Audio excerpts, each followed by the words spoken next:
First up, Stephanie Link, RISHI in Illinois. What do you think of pet stocks like Zoetis?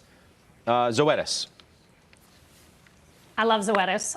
It's not cheap. It's trading at 37 times forward estimates, and it's also up 42% from its lows.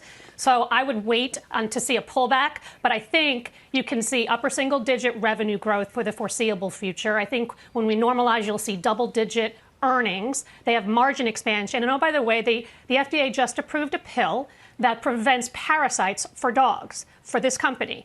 And it's a $4 billion market. So I think that there's a lot of runway for this company. So on weakness, I'd buy it, though. Okay. Jim Lebenthal, coming to you. Dave in Florida, Goldman Sachs. What to do? Yeah, I think this is a quality long-term franchise. I think the price is right here, still below book value. Throughout this year, they'll make money, so the book value should go up. They're putting 1MD behind it. You know, we're not talking about that anymore. This is an easy own within the financial space. Okay. John Najarian to you from VIRPARTAP. Enphase Energy, ENPH. Scott, would you believe that this one is actually higher on the year? I mean, Enphase is almost $45 a share. It's basically energy for your home. And it's not Tesla. It doesn't have that brand and the Musk magic. But nonetheless, the fact that these guys have made as big an inroad as they have already, and that the stock is rewarding investors that have believed in it, I think you stick with it. Okay. Bryn from Jim in Florida, is it ever good to own both an ETF and an index fund?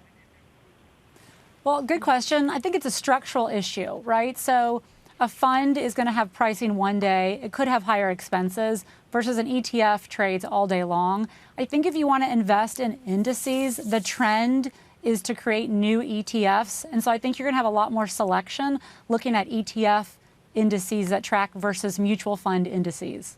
Okay. Stephanie Link, John in Cleveland, Ohio wants to know about UPS. Should I add UPS right now? Yeah.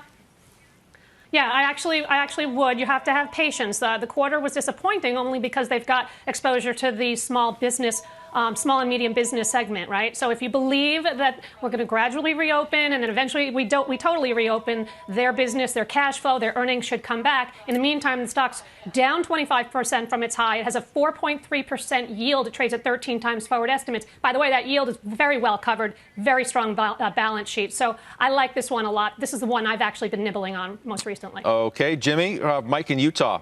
Thoughts on starting a position in Boeing? Yeah, I think the key word there is starting, meaning don't get heavy in the name right now.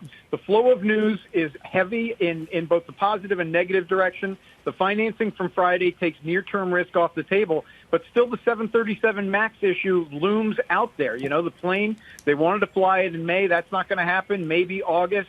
In the meantime, orders are going to be canceled. So I would dibble here, because long-term, this is a great investment, but you don't have to load the boat. Take your time over the coming months. John Najarian Martin in Palm Beach, Florida. What's your short and long-term outlook for FireEye? Short and long-term are both the same, Scott. I like this one, FEYE. We've seen upside call buying in May and June, Scott. I have owned it. I am not in it presently, but I would love to get back into FireEye. All I need is a little more oomph as far as institutional support for that, and then I'd jump back in. Bryn, to you from Patty in Glenview, Illinois. Are you a buyer of any companies reporting earnings this week? Well, I own Square and PayPal. I own Square in the mid-50s. I'm not a big fan of buying stocks if you don't own them the day before earnings, because in these days you can get a plus 10 or minus 10 on most basic things. I'm a long-term bull on Square. I think it's a misunderstood stock. I will say next year they're going to roll out Square Financial Services. They got approval to be a bank, and so I think they have multiple revenue streams. And also look for the growth in Cash App, which you can now buy partial shares like you can on Robinhood. And so I love the optionality that Square has, and I'll take advantage of it tomorrow if it sells off on short-term earnings. All right, and we do have a bonus pitch. Jim Lebenthal, there's always one for somebody. Young Turk wants to know what everybody wants to know. What is Mr. 12% doing? Still sitting on his hands? Speaking of the cash pile that Jim Lebenthal is now sitting on.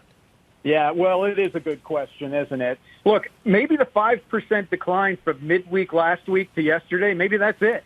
What I'm going to do here is I'm going to look for individual stocks that dislocate. So we were talking about Disney yesterday.